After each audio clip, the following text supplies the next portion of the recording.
오늘 함께 나눌 말씀 창세기 32장 29절에서 32절까지 말씀입니다. 다 같이 한 목소리로 합독하겠습니다. 야곱이 청하여 이르되 당신의 이름을 알려주소서. 그 사람이 이르되 어찌하여 내 이름을 묻느냐 하고 거기서 야곱에게 축복한지라. 그러므로 야곱이 그곳 이름을 분이엘이라 하였으니 그가 이르기를 내가 하나님과 대면하여 보았으나 내 생명이 보존되었다 함이더라. 그가 분이엘을 지날 때 해가 돋았고 그의 허벅다리로 말미암아 절었더라. 그 사람이 야곱의 허벅지 관절에 있는 둔부의 힘줄을 쳤으므로 이스라엘 사람들이 지금까지 허벅지 관절에 있는 둔부의 힘줄을 먹지 아니하더라. 아멘. 오늘은 야곱의 씨름과 새 이름 이스라엘이라는 제목으로 하나님 말씀 증거하겠습니다.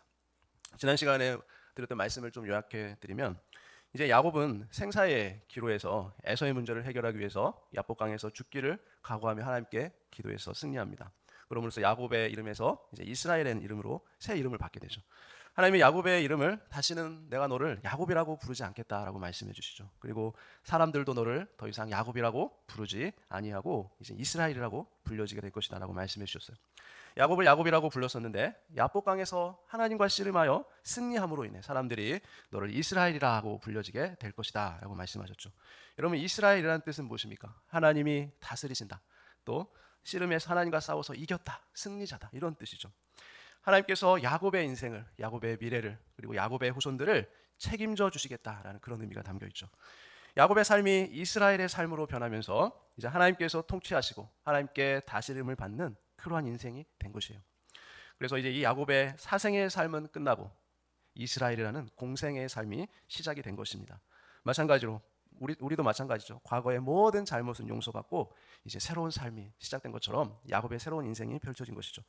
성도들은 야곱이라는 이 죄인에서 이스라엘이라는 이제 승리자가 언제 되는 것이죠? 복음을 듣고 구원받는 순간에. 그렇죠? 죄인의 삶인 사생애는 끝나고 이제 영적으로 공생애가 시작되는 그 순간에 우리는 죄인에서 의인으로 불려지게 되는 것이죠. 그리고 성도가 공생애의 삶을 살 때 어떻게 됩니까? 비로소 그때 하나님께서 우리의 삶을 통치하시고 다스리시고 책임져 주신다는 것이죠. 그러므로 예수 안에서 구원받고 이제 하나님의 자녀가 되면 하나님이 우리의 인생을 책임져 주시는 그러한 은혜가 우리에게 있게 되는 것입니다. 그래서 우리의 속사람이 거듭난 사람들은 반드시 주님의 통치를 받게 되어 있습니다. 그러나 교회를 다님에도 불구하고 구원의 확신이 없고 또 복음을 듣고 구원받기 전까지는 어때요? 어떤 사람입니까? 겉사람의 삶을 사는 사람이죠. 자, 그런 사람에게는 어때요? 하나님의 통치, 하나님의 그늘 아래 사는 하나님의 다스림이 있지 않습니다. 그래서 그런 사람들은 여전히 자기 생각, 자기 견해, 자기 주장, 자기 고집, 자기 뜻대로 여전히 살아가죠. 그런 사람은 결코 하나님의 다스림 아래 굴복하지 않습니다.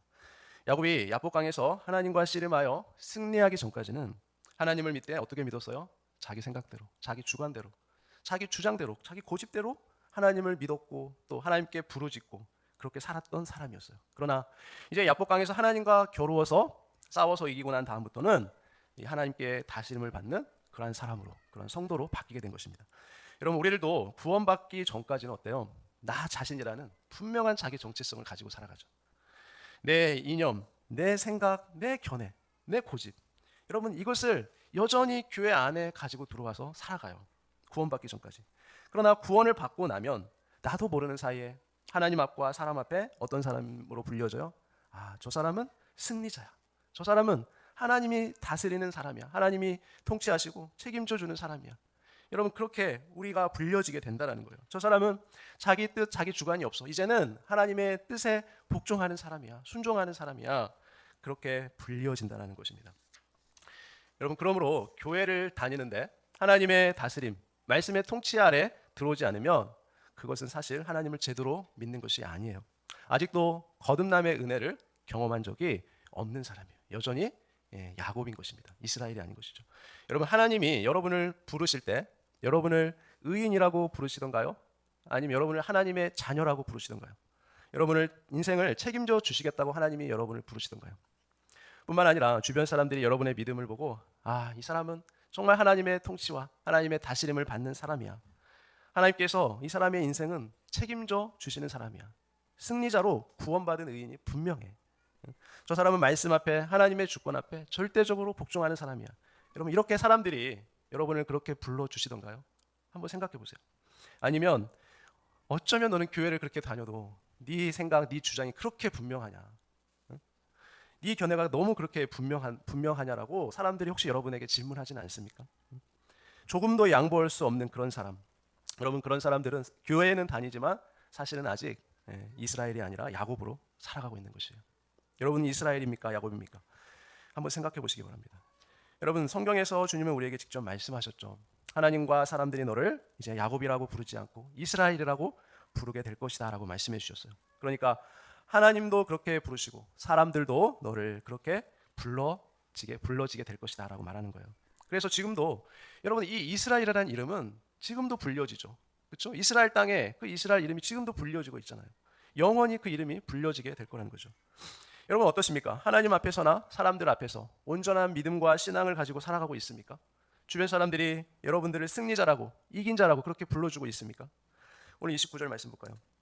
야곱이 청하여 이르되 당신의 이름을 알려주소서. 그 사람이 이르되 어찌하여 내 이름을 묻느냐 하고 거기서 야곱에게 축복한지라라고 말씀해요.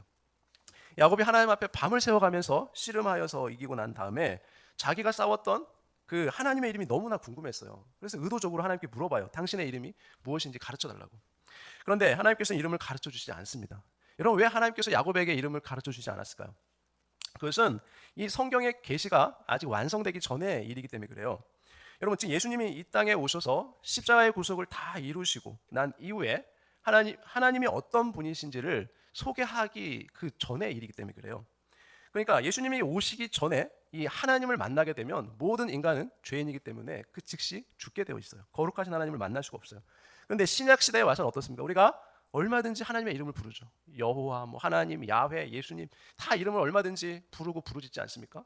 그래도 우리에게는 아무 이상이 없어요. 왜 그래요? 그 이유는 우리가 다 성도가 되었기 때문에 그래요. 거룩하신 그 하나님의 이름을 아무리 불러도 죽지 않는 성도가 되었어요. 하나님의 자녀가 되었기 때문에 그래요. 이 예수님의 십자가의 그 구속으로 인해서 우리의 이 원죄의 문제가 해결되었기 때문에 우리는 더 이상 하나님의 이름을 불러도 죽지 않을 수 있는 것이죠. 누가복음 11장 8절에 보면 내가 너희에게 말하노니 비록 벗됨으로 인하여서는 일어나서 주지 아니할지라도 그 간청함을 인하여 일어나 그 요구대로 주리라. 여러분, 여기 보면 우리가 기도 응답의 원리가 여기에 나와 있어요. 우리가 어떻게 하면 기도 응답을 받을 수 있느냐 하면 간청함을 인하여 기도 응답을 받을 수 있다라고 말하고 있죠. 간청함. 그러니까 본문의 의미를 잘 이해하고 나면 어떤 사람의 기도를 하나님이 응답해 주시는가를 우리가 알 수 있다는 거죠. 여러분, 야곱이 야복강가에서 하나님 앞에 당신의 이름이 무엇입니까? 라고 물어보면서 간청했던 그 의미를 우리가 잘 이해하면 그래서 하나님께서 야곱에게 축복을 해주셨구나 라는 것을 우리가 알 수 있다는 거예요. 그래서 하나님이 그 야곱의 기도를 응답해 주셨구나 라는 걸 알 수 있다는 거죠. 5절 6절을 더 볼까요? 그 전에 이르시되 너희 중에 누가 벗이 있는데 밤중에 그에게 가서 말하기를 벗이여 떡 세 덩이를 내게 구워달라. 내 벗이 여행 중에 내게 왔으나 내가 먹일 것이 없노라 하면 이라고 나와 있어요. 여러분, 본문에 보면 여러분 떡 5덩이도 아니고 10덩이도 아니고 꼭 3덩이죠. 3덩이를 지금 달라고 구워달라고 요청하고 있어요. 그렇죠? 오늘날로 얘기하면 뭐예요? 이 3덩이라는 것은 밥 한 그릇 얘기하는 거예요. 밥 한 그릇 달라고. 여러분, 한 사람이 배고플 때 먹을 수 있는 최소한의 양식이 이 떡 3덩이예요. 3덩이. 그러니까 욕심으로 구하지 말고 뭐를 구하라는 거예요? 현재 필요한 것만 구하라는 거예요. 필요한 거. 그러니까 하나님은 우리의 욕심을 채워주시는 분이 아니라 우리의 필요를 채워주시는 분이라는 거죠. 여러분, 하나님 앞에 구할 때 욕심으로 구합니까? 아니면 필요를 구합니까? 성도가 신앙생활을 할 때 그때 필요한 것만 구하는 것이 그것이 올바른 기도라는 거예요. 주기도문에서도 마찬가지 우리에게 가르쳐주죠. 우리에게 일용할 양식을 주옵소서라고 기도하라라고 주님께서 가르쳐주셨죠. 그러니까 우리의 필요를 위해서 얼마든지 기도하라는 거죠. 내 친한 친구이고 가까운 사람이 와서 아무리 달라고 할지라도 내가 주지 않지만 무엇으로 인하여 준다는 거예요? 간청함으로 인하여 준다는 거예요. 간청함. 그러니까 아무리 친한 친구가 밤중에 찾아와서 달라고 할지라도 주지는 않지만 그러나 너무도 귀찮게 간청하니까 내가 친구에서 주는 것이 아니라 우정 때문에 주는 것이 아니라 간청하니까 간청함을 인하여 준다는 거죠. 여러분, 우리들이 신앙생활하면서 가장 크게 오해하는 것이 한 가지 있습니다. 그게 뭘까요? 하나님 앞에 기도하는 자는 자격을 갖추어야지 응답이 된다라고 생각하는 거예요. 여러분, 자격을 갖추어야지 응답받는다라는 그 생각은 누구의 생각이에요? 바리새인들의 생각이에요. 여러분, 기도는 자격에 따라서 응답받는 것이 아닙니다. 기도 응답의 비결은 선행이나 공로나 또는 회개를 철저히 했다고 해서 하나님이 응답해 주시는 것이 아니에요. 간청함으로 응답해 주십니다. 본문에서 말씀하죠. 그리고 우리가 기도하는 것과 성경에서 말하는 기도의 원리는 다르다는 것입니다.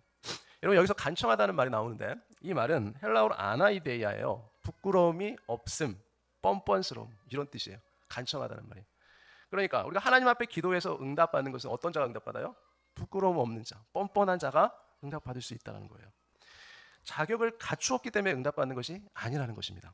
예를 들어서 십계명을 잘 지키고 자기가 지금 모든 죄를 낱낱이 다 회개하고 뭐 점도 흠도 없이 거룩하게 잘 살고 11조 생활, 헌금 생활 잘 지키고 또 뭐 일주일에 한 번씩 금식도 자주 하면서 그렇게 철저하게 사는 사람들, 그런 사람들, 바리새인들처럼 그런 바리새인들의 기도를 하나님이 들어주시지 않는다는 거예요.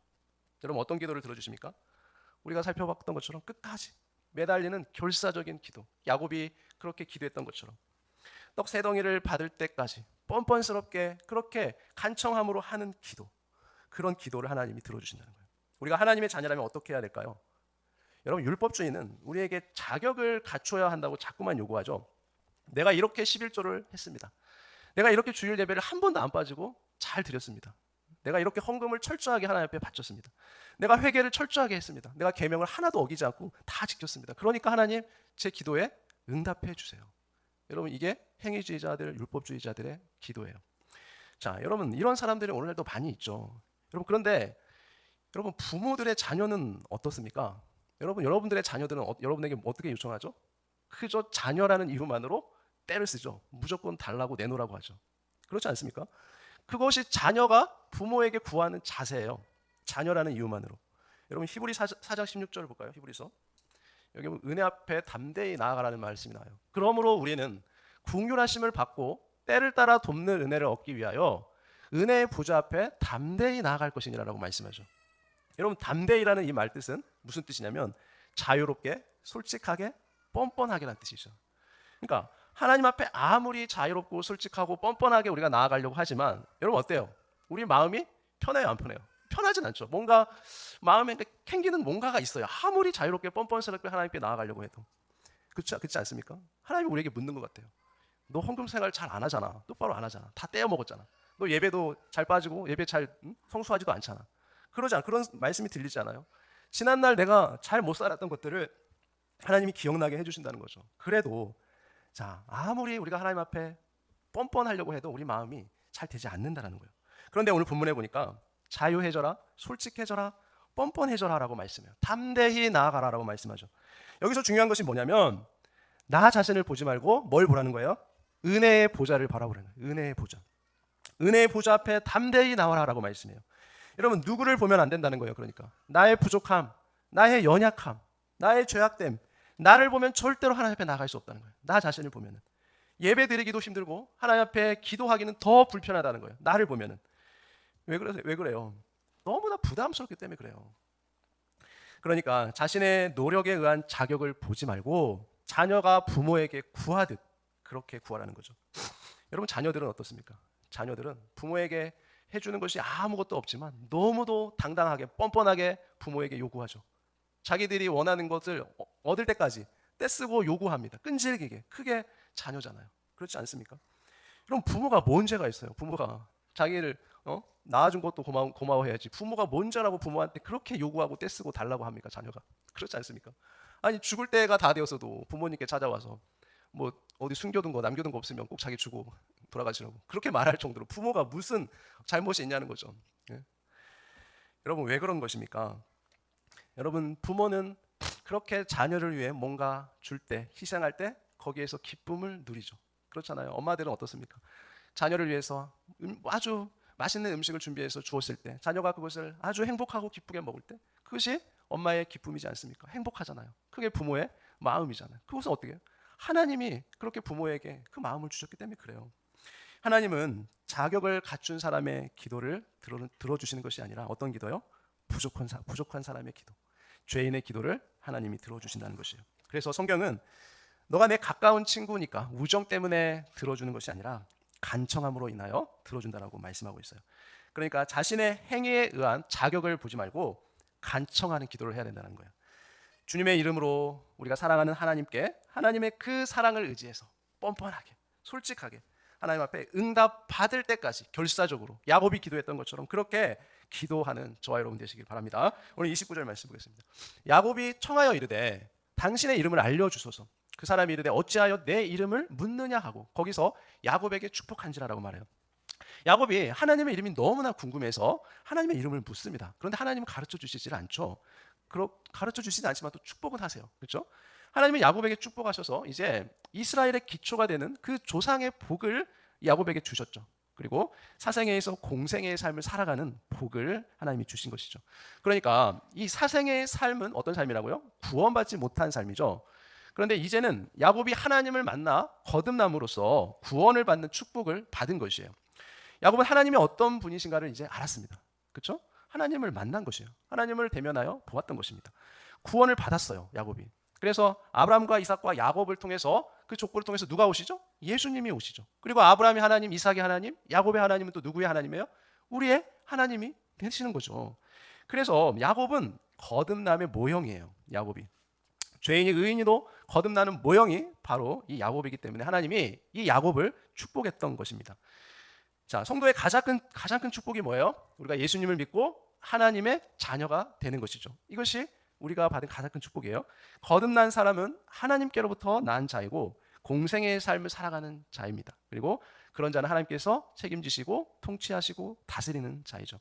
야복강에서 하나님을 만나 거듭남으로 야곱의 삶이 그렇게 바뀐 것이에요. 30절 말씀.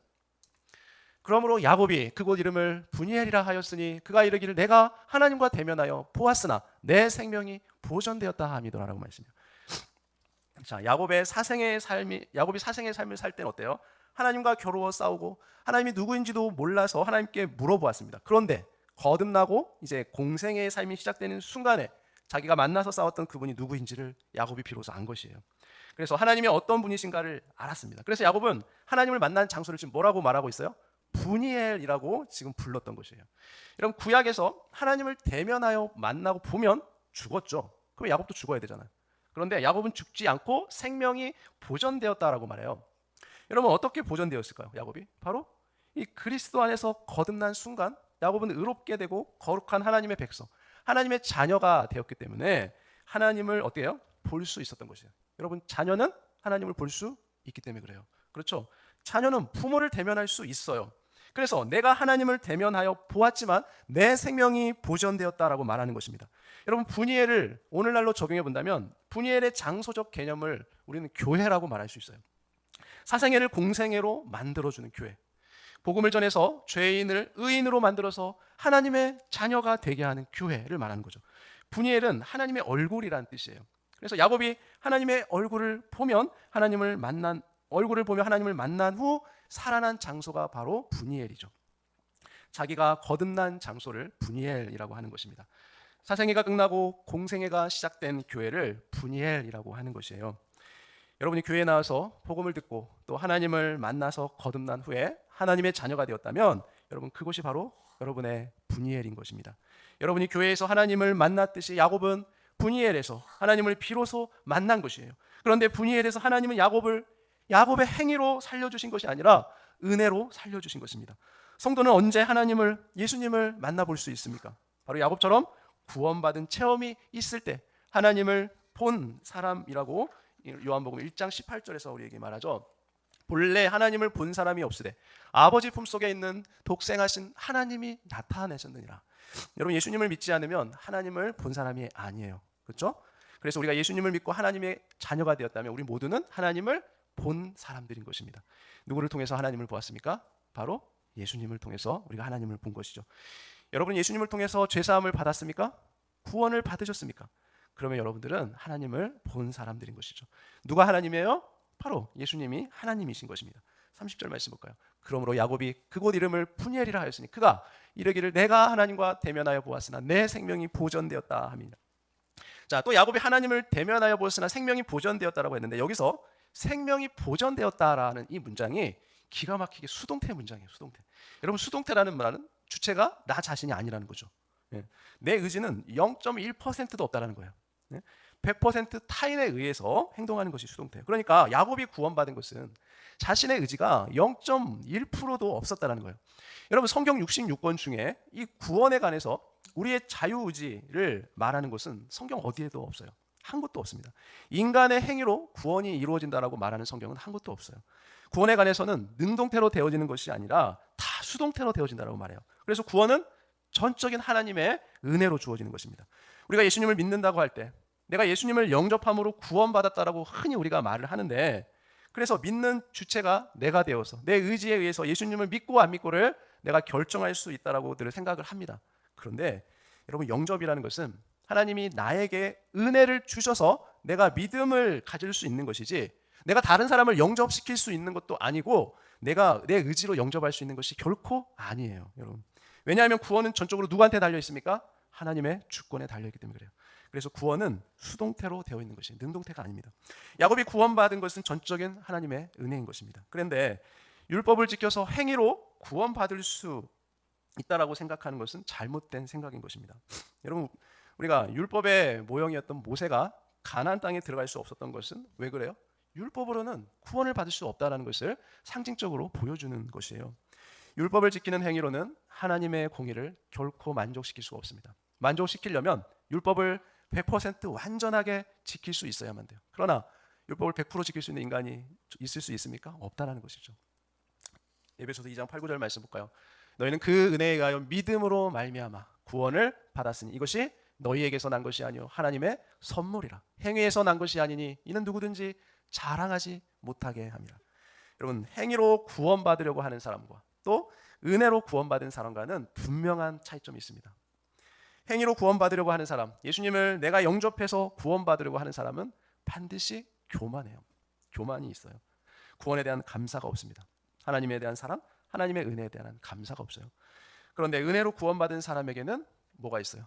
어떤 환난과 어려움이 있을지라도, 시련이 있을지라도 거기에는 감사가 있다는 것입니다. 행위로 구원받으려고 하는 사람은 교만함으로 자기의 의를 드러낸다는 거예요. 반드시 자기 행위를 자랑한다는 거예요. 은혜로 구원받은 사람은 그러나 겸손하다는 거예요. 왜요? 내 의지로 내 행위로 구원받은 것이 아니기 때문에 그래요. 여러분, 우리가 구원받은 것은 행위가 아니라 전적인 하나님의 은혜인 줄 믿으시길 바랍니다. 31절 말씀 보겠습니다. 그가 분예를 지날 때 해가 돋았고 그의 허벅다리로 말미암아 절었더라. 그가 분예를 지날 때 해가 돋았다라고 말하죠. 여러분, 똑같은 장소인데 이 야복강을 분예이라는 이름으로 바꾸어 말하고 있어요, 지금. 그렇죠? 그리고 그의 허벅다리로 말미암아 야곱이 절었다라고 말하죠. 하나님께서 야곱의 허벅지 관절을 친 것은 무슨 의미예요? 야곱이 자기 뜻대로 살았던 자신의 모든 인생을 이제 그만 접으라는 말이에요. 내려놓으라는 거예요. 포기하라는 말이에요. 허벅지는 어디예요? 우리 몸의 중심이죠. 그런 것처럼 네 생각, 네 고집대로, 네 야망대로 살았던 네 모든 인생 다 접고 이제는 하나님의 뜻대로 하나님이 원하시는 삶을 살아라라는 의미인 것입니다. 하나님이 야곱의 허벅지를 치심으로 이제 야곱은 다리를 졸 수밖에 없는 신세가 되었으므로 이제 더 이상 하나님을 의지하지 않고는 살 수 없는 그런 인생이 되어서 살아가도록 하나님이 하신 것입니다. 32절 말씀. 그 사람이 야곱의 허벅지 관절에 있는 둔부의 힘줄을 쳤으므로 이스라엘 사람들이 지금까지 허벅지 관절에 있는 둔부의 힘줄을 먹지 아니하더라라고 말해요. 자, 야곱이 분이엘에서 허벅지 관절이 탈골되었기 때문에 이스라엘 사람들은 이 허벅지 관절에 있는 그 둔부의 힘줄을 먹지 않았다고 말하죠. 히브리인들은 이 허벅지 관절의 힘줄은 하나님께 거룩하게 바쳐졌다라고 생각하기 때문에 먹지 않는 것이에요. 그러니까 야곱은 어떤 사람이에요? 온전히 하나님께 바쳐진 사람이죠. 하나님께 드려진 사람. 야곱은 이제 하나님의 소유, 하나님의 것이라는 그런 의미인 것입니다. 예수님 안에서 거듭난 저와 여러분, 이제 누구 것이에요? 저와 여러분 누구 것입니까? 하나님의 소유된 백성, 하나님의 것인 줄 믿습니다. 이제는 내 생각, 내 경험, 내 고집대로 살 것을 다 접고 주님의 뜻대로 살아갈 때 주님께서 우리의 모든 인생을 통치하시고 다스려 주시고 인도해 주시고 책임져 주실 줄 믿습니다. 그리스도 안에서 늘 구원해 주신 그 은혜에 감사하며 은혜의 보좌 앞에 담대히 나아가서 끈질긴 기도를 통해 그 기도의 간청을 통해 여러분 삶에 응답받는 은혜의 역사가 있으시기를 예수님의 이름으로 축원합니다. 기도하겠습니다. 하나님 아버지, 주님의 크신 은혜에 감사합니다. 야곱은 야복강에서 주님을 만난 이후에 사상의 삶의 종지부를 찍고 이스라엘이라는 승리자로서 주님을 위한 공생의 삶을 살았던 것 같이 저희들도 속사람이 예수님 믿고 거듭난 이후부터는 공생의 삶, 영적인 삶, 주님을 위한 삶을 살아가도록 인도해 주옵소서. 야곱이 자기 뜻대로 살았던 모든 인생을 접고 하나님 뜻대로 살아간 것 같이 저희들도 나의 모든 견해와 생각을 주님께 내려놓고 주님 뜻 안에서 말씀의 통치와 다스림과 인도를 받고 살아가게 하여 주옵소서. 하나님이 야곱을 이스라엘이라고 선언하신 이후부터는 더 이상 야곱이라고 부르지 않고 이스라엘이라고 부른 것처럼 저희들에게도 주님을 믿는 순간부터 이스라엘 승리자라고 불러주신다는 분명한 정체성을, 그 확신을 갖고 믿음으로 살아가는 저희들 모두가 되게 하여 주옵소서. 야곱은 간절한 기도를 통해 에서의 문제를 해결받은 것 같이 저희들도 예수님의 이름으로 야곱과 같은 끈질긴 기도로 응답의 사람이 되게 하여 주옵소서. 야곱이 하나님과 겨루어 이겼으므로 이스라엘이라는 이름을 받은 것 같이 저희들도 하나님 앞에서, 사람들 앞에서 온전한 믿음과 신앙을 가짐으로 이스라엘과 같은 공생의 삶을 살고 있다는 확신을 가지고 승리의 삶을 지속적으로 살아가는 저희들 모두가 되게 하여 주옵소서. 하나님께서 베풀어 주신 이 은혜를 영원히 기억하고 늘 감사하며 믿음으로 하나님께 영광 돌리는 삶을 사는 저희들 모두가 되게 하여 주옵소서. 이 모든 것 예수님의 이름으로 간절히 기도합나이다. 아멘.